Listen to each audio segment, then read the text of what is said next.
예수께서 사두개인들로 대답할 수 없게 하셨다함을 바리새인들이 듣고 모였는데, 한 율법사가 선생님, 율법 중에서 어느 계명이 크니까? 예수께서 이르시되 주 너의 하나님을, 이것이 크고 첫째 되는 계명이요 둘째도 그와 같으니 내 이웃을 내 자신같이 사랑하라. 같이요. 이 두 계명이 온 율법과 선지자의 강령이니라. 아멘. 우리가 창세기부터 말씀을 계속적으로 보고 있는데 오늘은 마태복음으로 옮겨왔습니다. 지난주에 우리가 어떤 말씀을 나누었죠? 출애굽기 20장에 나오는 10계명 10가지 하나님의 말씀을 나누었고요. 그 말씀에 대해서 신약에서 예수님이 다시 한번 정리하신 말씀을 우리가 함께 나누고자 합니다. 세상 법에 살펴보면 사람과 사람에 관련된 내용들로 채워져 있습니다. 그러나 하나님이 성경을 통하여서 우리에게 주신 10계명의 내용에는 사람과 사람 사이에 계명도 있지만 하나님과 사람 사이에 관련된 내용도 10계명에서는 기록하고 있습니다. 세상의 법칙은 사람 중심으로 흘러갑니다. 그래서 사람이 다치지 않게 사람을 보호할 수 있게 제정한 것이 세상의 법이죠. 하나님의 법은, 또 하나님의 법칙은 하나님 중심으로 흘러갑니다. 사람들에게 이로운 내용들도 있지만 하나님과의 관계를 쌓아 나갈 수 있도록 하나님의 법칙을, 하나님의 율법을 제정하셔서 만들어 가셨습니다. 그것이 계속 흘러나오는 것이 10계명에도 담겨 있는 것이죠. 그래서 10계명의 두 줄기는 이것입니다. 한번 따라할까요? 하나님과의 관계, 사람과의 관계. 네, 이 두 가지가 바로 10계명에 흐르는 큰 줄기입니다. 10가지 계명 중에서 가장 큰 계명은 무엇일까요? 너는 나의 다른 신을 섬기지 말라부터 이웃 것을 탐내지 말라. 10가지의 계명 중에 이 10계명 안에서 고른다면 가장 큰 계명은 무엇일까요? 가장 무겁게 느껴지는 계명은 무엇일까요? 여러분들은 뭐라고 생각하시나요? 그래도 사람 죽는 게 가장 크지 않겠어요? 부모님을 공경하는 건 조금 우리가 하진 않잖아요. 공경하십니까? 쉽지 않죠. 오늘 본문에 보면 율법사가 예수님한테 질문을 합니다. 그게 바로 마태복음 22장 36절에 나오죠. 같이 한번 읽겠습니다. 시작. 선생님, 율법 중에서 어느 계명이 크니까? 율법사가 말하는 36절에서 말하는 율법은 구역에서 말하는 10가지 계명을 포함한 613가지의 그 율법들 중에서 예수님께 질문하는 겁니다. 그 중에서 어떤 게 가장 큽니까? 이렇게 질문하는 까닭은 율법사가 35절 예수를 시험하려고 물었다라고 성경은 기록합니다. 그 중에 한 가지만 크다고 하면 다른 것들은 작은 거냐고 예수님을 공격하려고 하는 거죠. 바리새인들이나 율법사들은, 서기관들은 계속적으로 예수님을 시험에, 공경에 빠뜨릴 만한 질문들을 만들고 예수님께 다가옵니다. 그때 예수님께서는 이렇게 말씀하시죠. 마태복음 22장 37절부터요. 같이 읽겠습니다. 시작. 예수께서 이르시되 내 마음을 다하고 목숨을 다하고 뜻을 다하여 주 너의 하나님을 사랑하라 하셨으니 이것이 크고 첫째 되는 계명이요 둘째도 그와 같으니 내 이웃을 내 자신과 같이 사랑하라 하셨으니 이 두 계명이 온 율법과 선지자의 강령이니라. 강령이라는 단어가 무슨 뜻인가요? 강령, 근본이 되는 것입니다. 가장 핵심이 되는 거라는 거예요. 그러니까 하나님을 사랑하고 이웃을 사랑하라는 이 두 가지 계명이 구약에서 말하는 613가지의 그 계명을 통틀어서 그 근본이 되는 핵심이라고 말씀하시는 겁니다. 하나님을 사랑하라, 이웃을 사랑하라. 이것을 우리 기독교에서는 십자가 모양에 빗대어서 이야기합니다. 세로로 나와 있는 저 십자가의 세로 줄기는 하나님과 나와의, 인간과의 관계를 설명을 하고요. 좌우로 나 있는, 옆으로 나 있는 십자가의 기둥은 내 옆에 있는 이웃들, 그래서 하나님과의 관계, 이웃과의 관계를 이 십계명에 나오는 그 예수님의 말씀처럼 십자가에 빗대서 이야기하기도 합니다. 하나님 앞에서는 예수님이 말씀하셨던 것처럼 무엇이 크다라고 예수님이 말씀하지 않으신 것처럼 크고 작고의 개념이 없습니다. 하나님의 백성이라면 하나님의 말씀, 그 주신 말씀이라면 그것을 다 지켜야지 어느 것은 지키고 어느 것은 뺄 수 있는 선택권이 우리에게는 없는 것입니다. 하나님이 우리에게 명령하신 것처럼. 하나님의 말씀을 지키지 않는다면 그것이 죄입니다. 그래서 구약에서는 하나님의 말씀에 순종하지 않았던 사람들의 겪었던 어려움과 아픔들, 슬픔들을 계속적으로 기록하고 있고요. 하나님의 말씀에 순종했던 믿음의 조상들을 성경에서는 계속적으로 기록해 내려가고 있습니다. 그리고 구약에서는 그 율법을 지키기 위하여서 이스라엘 백성들이 부단히 노력했던 것, 그리고 1년에 한 번 주님 앞에 성막에 와서 제사를 드리고 동물을 죽였던 그 사건들도 기록하고 있고요. 그런데 신약에 와서는 그 율법을 다 지키지 않죠. 지금 우리가 살아가는 시대에도 성막을 짓거나 그리고 동물을 잡고 제사를, 피 흘림의 제사를 드리거나 그렇게 하지 않습니다. 왜냐하면 예수님이 오셔서 그 율법을 다 이루고 성취하셨다라고 우리는 믿기 때문에 그렇습니다. 예수님은 말씀하십니다. 하나님을 사랑하고 이웃을 사랑하라고요. 마태복음 22장 37절과 40절 그 사이에서 하나님을 사랑하라, 이웃을 사랑하라. 이것이 하나님이 주신 율법의 강령이다라고 말합니다. 하나님을 사랑하는 것이 왜 중요할까요? 그리고 그것을 우리가 왜 행동으로 옮겨야 될까요? 사랑이라는 단어에는 마음과 관심이 가게 되어 있습니다. 우리가 누군가를 이성을 만나서 한눈에 반했다라고 말하지만 한눈에 사랑에 빠졌다라고 시적인 표현을 쓰기도 하지만 그것은 사랑에 빠진 진짜 사랑이 아니라 관심이 완전히 쏠렸다라는 표현인 거죠. 인간의 마음은요, 관심이 있거나 관심이 없거나 이 두 가지로 나뉩니다. 그 중간이라는 것은 없어요.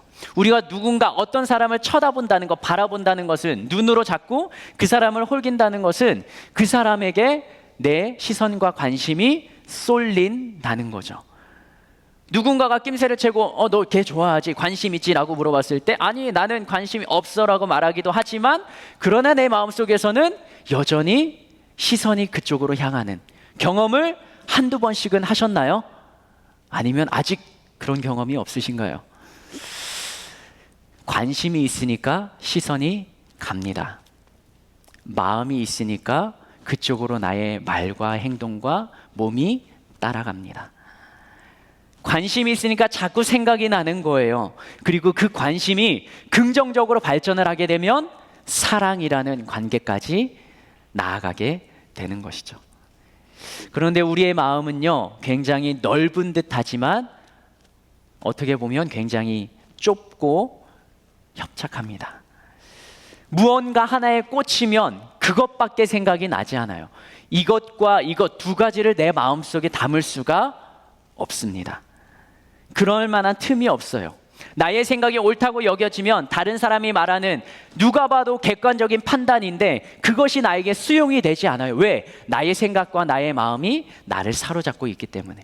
근데 내가 나의 생각을 잠시 내려놓고 그 사람의 생각이 그런가라는 수용적 태도를 취할 때 내 마음속에서는 그 사람의 생각이 들어오고 나의 생각이 놓아지게 되는 것입니다. 성경 십계명에서 말하는 하나님이 말씀하시는 다른 신을 섬기지 말라, 우상을 만들지 말라, 이것은요 우리들의 관심과 우리들의 시선을 하나님께만 초점을 맞추고 다른 것에는 눈을 두지 말고 마음을 두지 말라라고 말씀하시는 것입니다. 무언가 우상을 만들려면 그것이 나에게 영향력을 미쳐야 되는 거죠. 그렇기 때문에 내가 그것에 대한 우상, 형상을 만들어내는 거죠. 하나님 외에 다른 것, 그것이 우상으로 자리 잡은 그것을 하나님께서는 경계하시는 것입니다. 하나님을 알고 있고 하나님이 택한 백성이지만 그러나 마음속에 하나님을 잊어버리고 마음속에서 하나님을 밀어내는 그 상황을 하나님께서는 염려하시고 걱정하시는 것입니다. 내 마음속에서 하나님을 잊어버리고 이스라엘 백성들이 하나님을 잊어버리고 눈에 보이는 왕을 세워달라고 하고 사울이 왕이 되고 다윗이 왕이 되고 솔로몬이 왕이 된 것, 그 이스라엘의 왕정 시대를 하나님께서는 저 백성이 나를 잊어버렸다라고 기록을 하고 있습니다. 우리는 과연 마음속에 하나님을 담고 있습니까? 우리는 과연 하나님을 사랑하고 있습니까? 일주일 생활하면서 얼마만큼 하나님에 대해서 생각하고 하나님에 대해 관심을 두고 있습니까? 신약에서 예수님께서는 말씀하십니다. 십계명을 다시 한번 언급하시거나 무언가 중요한 것을 지적하지 않으시고 다시 새로운 계명을 주십니다. 내가 너희를 사랑한 것 같이 너희도 서로 사랑하라. 그리고 그 전에 한 가지 주시는 게 하나님을 사랑하라. 마태복음 22장 37절 말씀 같이 한번 읽어볼까요? 하나님을 사랑할 때 그 앞에 세 가지를 다 하라고 말합니다. 시작. 예수께서 이르시되 내 마음을 다하고 목숨을 다하고 뜻을 다하여 주 너의 하나님을 사랑하라. 무엇을 다하라고요? 첫 번째 마음, 두 번째 목숨, 세 번째 뜻을 다하라고요.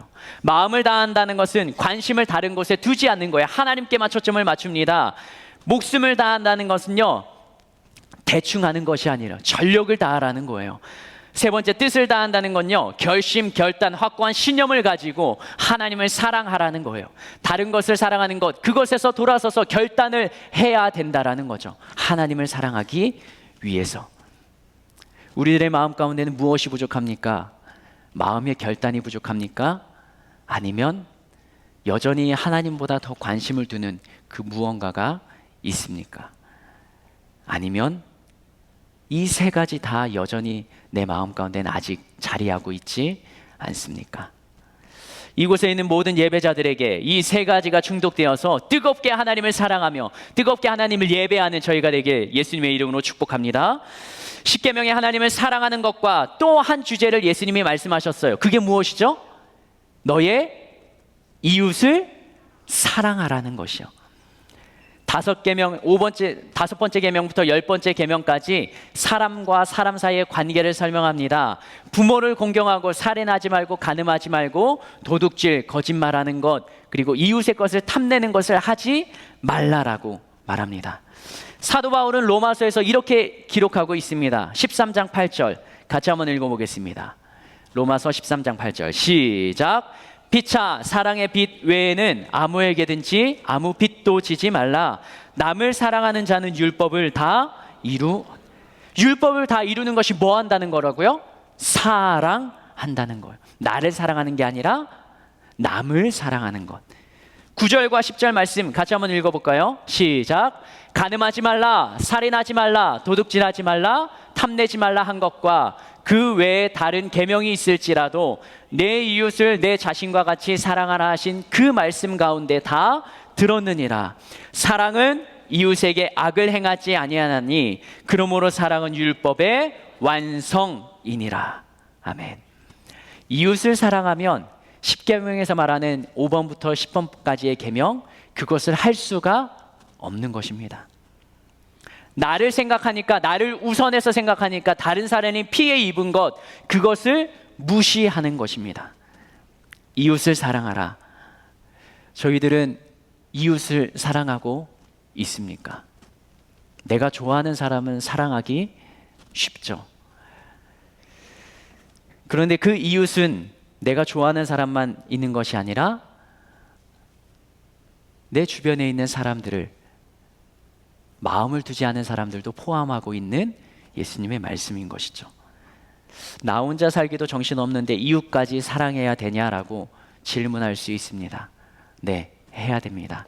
예수님이 그것이 구약에서 말하는 모든 십계명, 모든 계명들의 근본이 되는 거라고 했어요. 하나님을 사랑하고 이웃을 사랑하는 것. 하나님만 뜨겁게 사랑하고 열정을 가진 청년이라면 아직 완전하지 못한 것입니다. 그리스도인으로서는 이웃을 사랑하는 삶을 살아내야 되는 것입니다. 근데 이웃 중에 사랑하기 쉬우면서도 가장 사랑하기 어려운 이웃이 있습니다. 누구죠? 가족이죠, 가족. 매일같이 얼굴을 보니까 지금까지 살아오면서 얼굴을 맞대고 살아왔기 때문에 오히려 소중함과 귀함을 느끼지 못할 수도 있습니다. 소홀해질 수 있어요. 그리고 부모님으로부터 우리 자녀들이 받았던 상처가 뭐냐면 지나친 관심과 통제. 그것 때문에 우리들은 부모님의 그늘과 관심을 벗어나고 싶어하는 그런 모습들이 있다고 생각을 합니다. 여러분의 가정은 어떠신가요? 부모님과 관계가 원만하신가요? 가족들과 화목함을 유지하고 계신가요? 우리가 전도를 해야 되지만 다른 제3자를 향하여서도 복음을 들고 나가야 되지만 그러나 우리와 같이 하는 그 사람들에게 예수 그리스도의 향기가 전해지지 않는다면 우리는 1차 전도의 대상 가족들에게 그리스도인으로서 본을 보이지 못하는 것이라 생각을 합니다. 제가 중학교 때 노래 하나를 듣고 눈물을 훔쳤습니다. 감수성이 풍부할 때.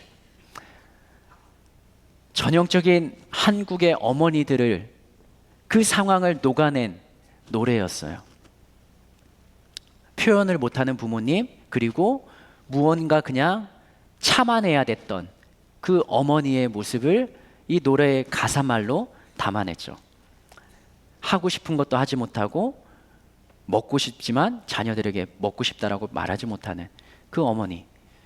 1999년도에 발표됐던 5인조 그룹의 1집 타이틀 곡입니다. 무엇인지 아십니까? 네, 어머니는 짜장면이 싫다고 하셨어. 혹시 아시는 분? 네, 많이 알 텐데요. 최근에 또 컴백해서 스케치북에서도 부르고 거기 혹시 앞에 후렴 가기 전 랩까지만 불러주실 수 있는 분이 있어요? 가사는 띄워드릴게요. 오! 앞으로 초청하도록 하겠습니다. 박수로! 오! 제가 해야 되나 걱정하고 있었는데요. 오, 우리 나올 때까지 박수로! 스타일이 네, 8번입니다. 네. 성함이? 저 손정수입니다. 손정수 네. 형제. 가사는 다 외웠어요? 아, 볼 수 있으면 더 좋을 것 네. 같아요. 여기 보시고요. 네. 앞에도 띄워주실 것입니다. 아, 네. 야, 앞에 이거, 보고 하겠습니다. 오케이. 네. 앞에 야이야 가기 전까지만 네, 네, 네. 비트 주시죠. 맞춰서 시작하시면 됩니다. 아, 바로 들어가면 되나요? 네. 네. 어, 예. 예. 어려서부터 우리 집은 가난했었고 남들 다는 외식 몇 번 한 적이 없었고 일터에 나가신 어머니 집에 없으면 언제나 혼자서 끓여 먹었던 라면 그러다 라면이 너무 지겨웠어 맛있는 것 좀 먹자고 대들었었어 그러자 어머님은 마지못해 꺼내신 숨겨두신 비상금으로 시켜주신 짜장면 하나에 너무나 행복했었어 하지만 어머님은 왠지 드시질 않았어 어머님은 짜장면이 싫다고 하셨어 어머님은 짜장면이 싫다고 다시. 하셨어 아, 네, 네. 여기가. 야. 아니 네, 그쪽으로 하고 계십니까? 예, 음악 하고 있습니다. 음악이 필요할 때는 우리 손 형제를 또 초청하도록 하겠습니다. 박수로. 이따 가실 때 그 제가 또 여기 앞에 나오는 게 쉽지 않거든요. 예, 나온 우리 청년에게 기프트콘 하나 좀 옆에 여자친구 그러면 같이 먹을 수 있게 쏘도록 하겠습니다. 다시 한번 박수로. 갑자기 아침에 생각나서 해야 되나 하고 안 나오면 어떨까. 아침부터 연습했거든요, 저도. 어머니 G.O.D가 가사로 적었던 이 어머니.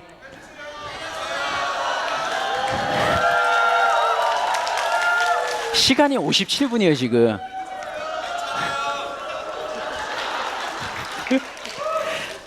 자, 네, 비트 주시죠.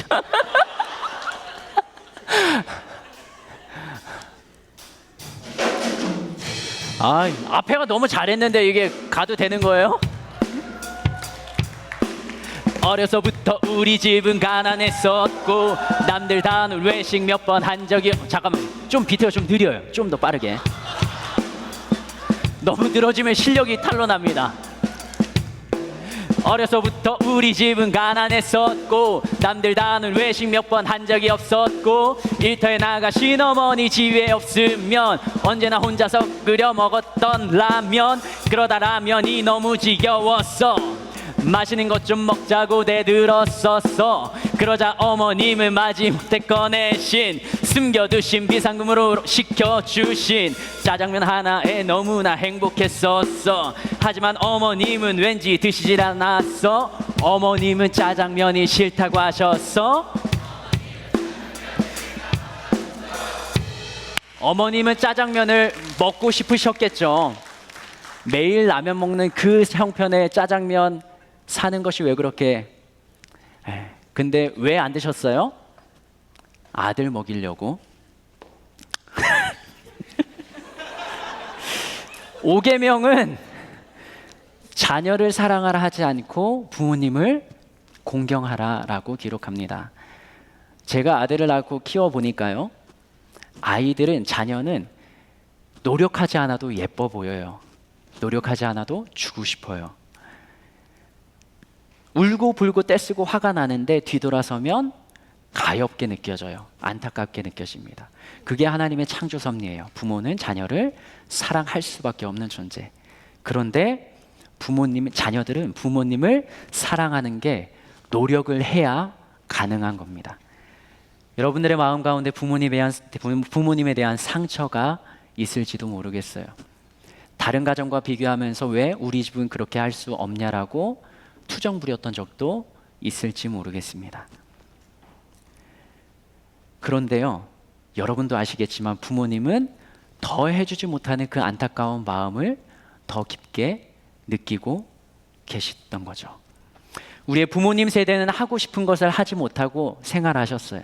지금 우리가 살아가는 삶도 빡빡하고 힘들고 가진 것이 없지만 부모님 세대도 역시 힘들었죠. 그 힘듦 속에서 부모님은 희생하셨어요. 그리고 자녀들에게 투자하셨습니다.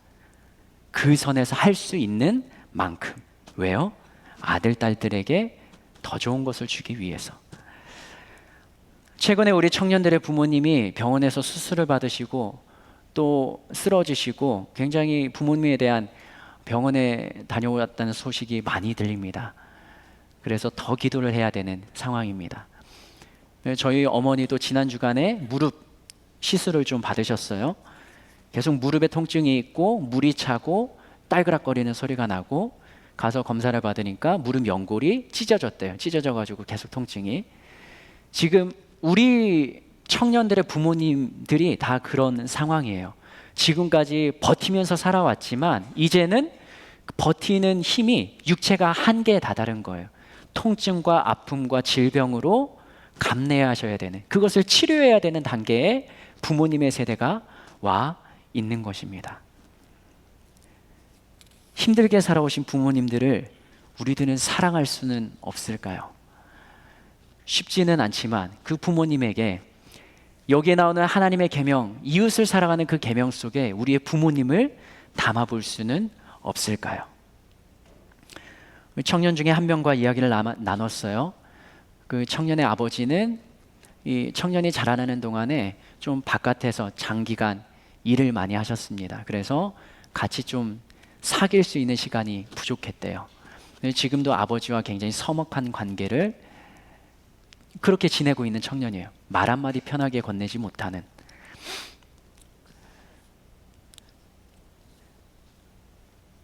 그 청년의 마음은 더 살갑게 하고 싶고 친근하게 하고 싶고 더 많은 이야기도 나누고 싶지만 상황과 환경이 그렇게 허락되지 않는 거예요.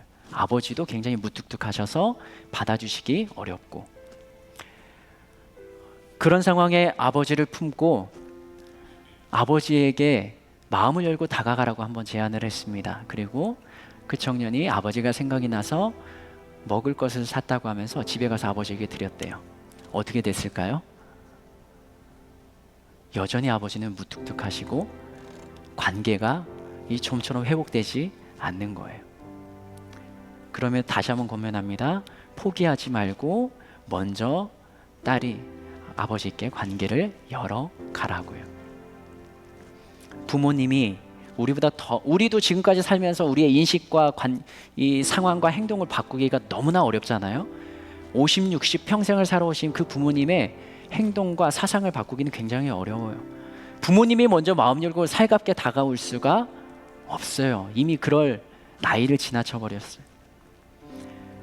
지금까지 부모님이 나에게 했던 불편한 감정들 때문에 부모님을 증오하는 청년들이 있을지도 모르겠어요. 그럼에도 하나님은, 예수님은 말씀하십니다.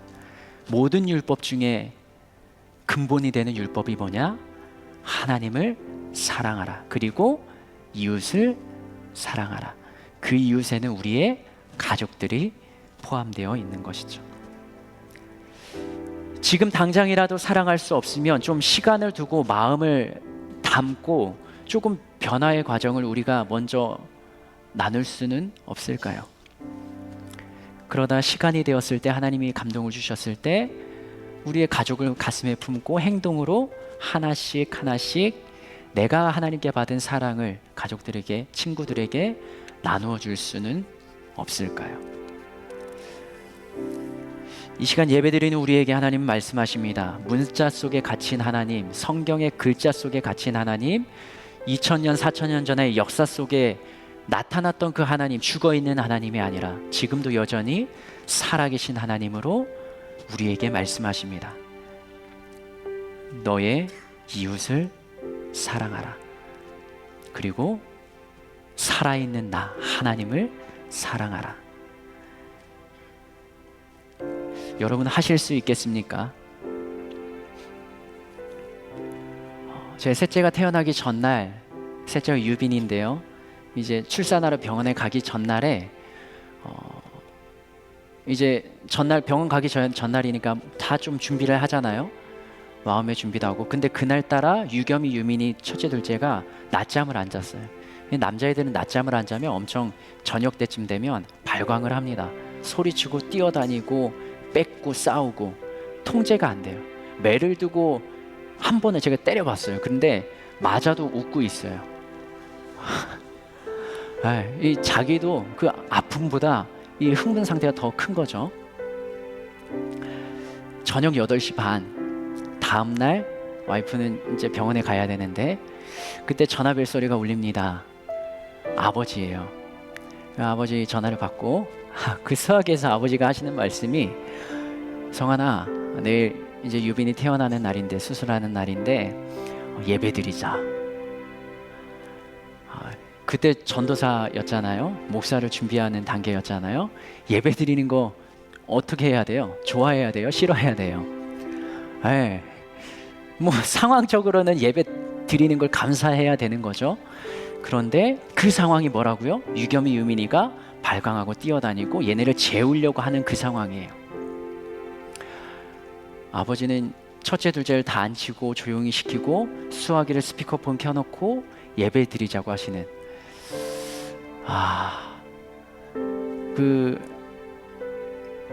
그 아들 딸들에겐 그런 거 있잖아요. 왠지 부모님이 하자 하면 하기 싫은 그런 거 있잖아요. 너무나 힘들었습니다. 뭐 지금 설명은 했죠. 겸이민이 뛰어다니고 예배드릴 상황이 아니라고. 스피커 켜놓고 예배하재요. 그 옆에 누가 있었냐? 와이프 있었고 또 저희 장모님 미리 와 계셨어요. 근데 장모님은 너무나 좋아하시는 거예요. 예배드리자고 하시니까. 그 켜놓고 예배드립니다. 짧지가 않아요. 짧게 끝나면 좋겠는데 찬송가도 2곡 부르고, 말씀도 또 길게 하시고 한 15분 넘게 한 것 같아요. 얼마나 시간이 길었든지. 제 생각은 그랬어요. 아버지 지금 그 타이밍 아닌데, 지금은 유겸이민이 자야 되는 타이밍인데, 지금 좀 쉬어야 되는 타이밍인데, 아니면 낮에 일찍 연락을 주셨으면 지금 시간에 제가 맞춰서 계획을 좀 세웠겠죠. 그런 아쉬운 마음이 들었는데 예배 드리고 나서 저는 뭐 여전히 좀 불편했죠. 그게 아들 딸들이 부모님께 가지는 감정인 것 같아요. 감사보다는 불평과 불만이 먼저 앞서는. 그런데 아버지께 감사하다라고 말씀을 드리고 전화를 끊었습니다. 끊고 나서 곰곰이 생각을 해보니까 또 하나 저는 인생에서 배운 거예요. 중요한 순간 앞에 생명이 태어나는 게 얼마나 귀중한 거예요. 그 순간 앞에 하나님께 예배드리고 하나님께 맡기고 시작을 해야 된다는 것.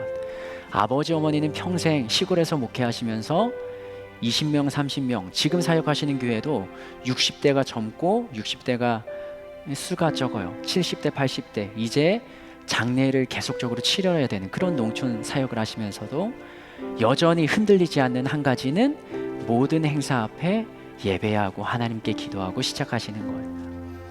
젊은 사역자가 더 그것에 대해서 민감하게 반응을 해야 되는 사역자가 예배드리기를 싫어하고 부담스러워하고 아버지 어머니에 대해서 밀어내고 아버지 어머니를 불평을 갖게 되는 감정을, 오늘 말씀을 준비하면서 그 시간이 3달 전 시간이 생각이 났습니다.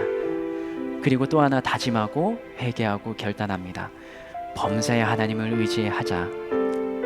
그리고 부모님은 늘 함께하는 삶을 살아가셨으니까 나도 부모님을 본받아야 되겠다. 또 하나, 그렇게 사랑의 마음을 가지고 아들, 딸을 사랑하고 손주들을 사랑하는 그 부모님을 더 마음에도 품고 사랑 표현을 하고 사랑을 해야 되겠다. 청년들의 시기에 나의 생각이 확고합니다.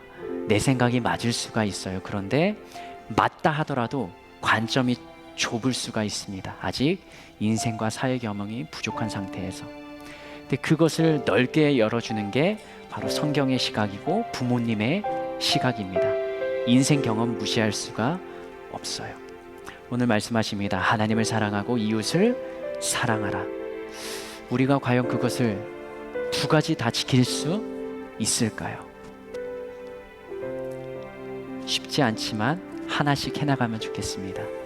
하나님을 사랑하는 그 마음과 간절함 위에 여러분들의 삶을 하나님께로 고정하고 관심을 두십시오. 그리고 아버지, 어머니, 형제들을 사랑하는 마음도 조금씩 행동으로 담아갑시다. 그래서 하나님이 주신 계명, 이 계명대로 살아보고 계명대로 살았을 때 하나님이 나의 삶에 축복하시는 그 은혜들을 함께 경험하면 좋겠습니다.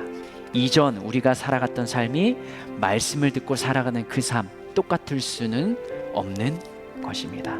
우리 본어게인, 우리 함께 찬양으로 고백하면서 기도하는 시간 갖도록 하겠습니다.